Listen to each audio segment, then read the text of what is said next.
So I'm here to present the catalogue of the Fitzwilliam Museum, and it is my special pleasure to introduce another colleague of our Cambridge team, and this is Dr. Melanie Gibson, and she will be speaking about the ceramics from Samarkand in the collection of the Fitzwilliam Museum. The Fitzwilliam Museum is the main museum of Cambridge and is a part of the university. And it was founded mainly due to the efforts of Richard Fitzwilliam of Marion, who is in the beginning of the 19th century, gave all his collections to the university. And nowadays it possesses important artifacts from all over the world, including Italian Renaissance, French Baroque, Egyptian Classical, and of course the British art. What is so peculiar, what is so special about the Fitzwilliam is that its main building still keeps the original atmosphere of the old-fashioned European museums, the first European museums, when the visitors were mainly gentlemen collectors, who in their manor houses would have artifact collections no less important in artistic value than what they would see in the museums open for the wider public. So that is why it has a very special atmosphere, very special feel, where you can walk around the museum, see the nice furniture, soft carpets, and generally have this design of the rooms combined with a typically eclectic and opulent Victorian splendor.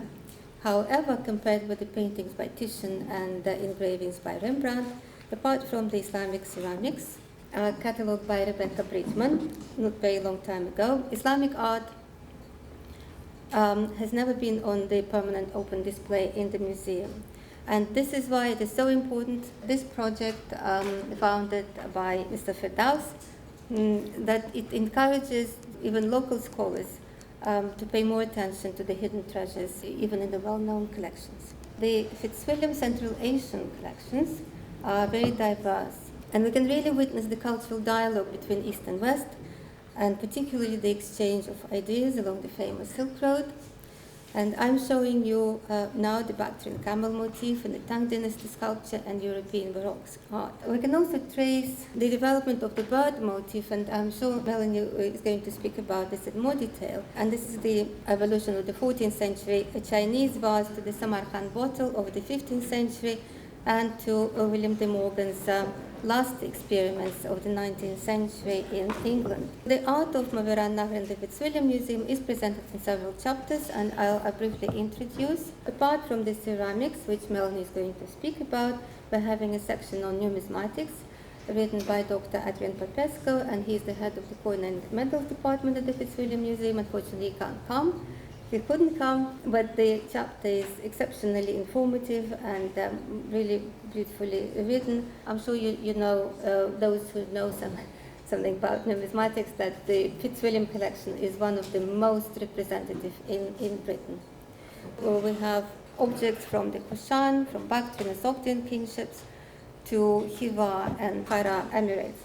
So Ganhara sculpture and Hellenistic jewelry was presented by K. Rajang of Oxford Center of Classical Art. So these exquisite pieces were acquired by the Fitzwilliam Museum in the early 1930s during the Hermitage sales of post-revolutionary period, and they used to belong to Alexander Neredov, who was the Russian ambassador to Constantinople. And they still have quite a lot of things in the Hermitage from this collection. A chapter on Bukhara embroidery, mainly from Bukhara, was contributed by Miragyul of Tashkent Institute of Art. And the extremely interesting piece of male garment probably was specially commissioned by its previous owner, Baron de Minas of Alexandria, who passed the piece to the museum on the recommendation of Professor Alan Weiss, who served in the British intelligence during the Second World War in Egypt. And we have also a very informative and amusing welcome from the current director of the Fitzwilliam Museum, Luke Sison, who arrived to the museum quite recently from the Metropolitan Museum.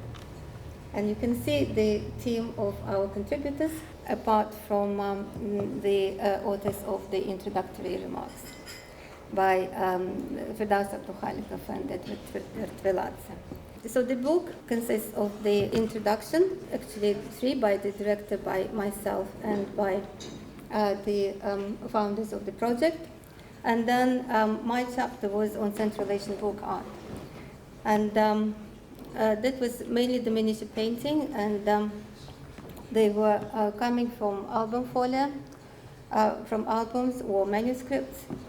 And in some cases, it was possible even to give a more precise attribution. For example, like in this case, we have a similar piece in the Metropolitan Museum. So it's typically Bukhara miniature of use of landing in Egypt, and using the comparison of the more well-known piece, it was possible to attribute more precisely, chronologically and territorially. On the rather enigmatic image, this one, able to identify or attribute the subject as probably Alexander trying to solve the riddle of the magic bowl of Jamshid, and using the similar British Library painting.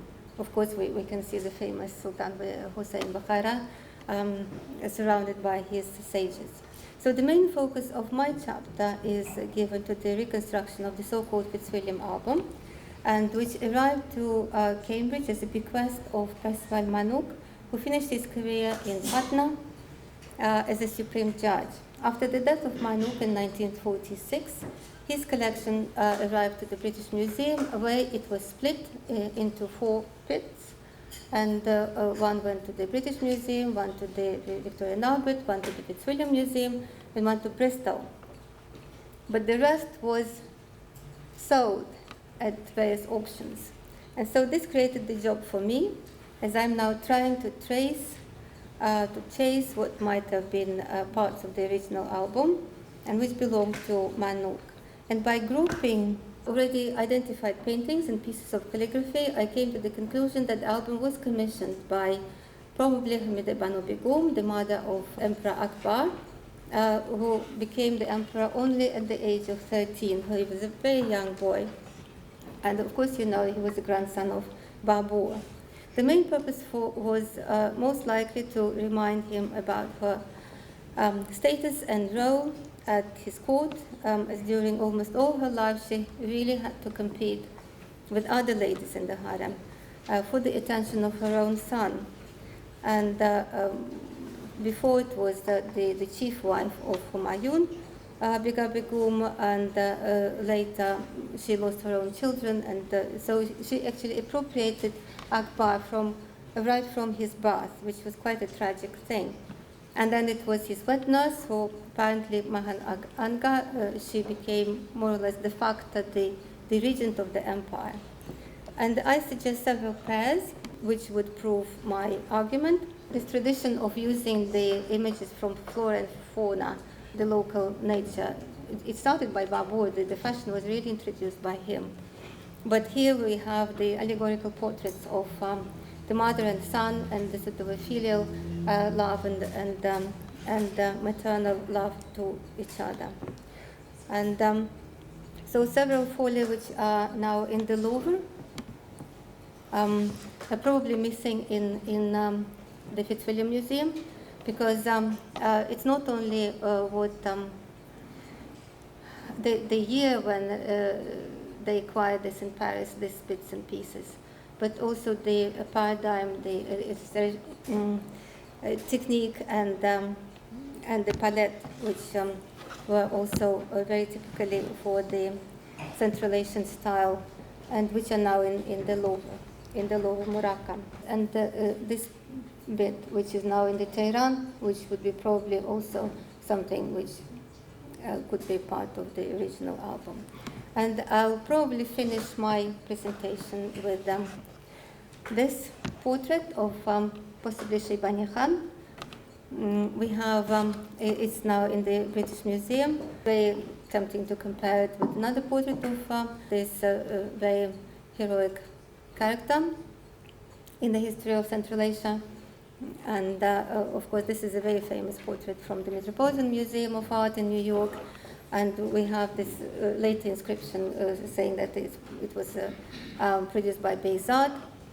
But in the British Museum, we have the inscription saying that this is Tatar Khan Podshahi Dasht-e Qipchak.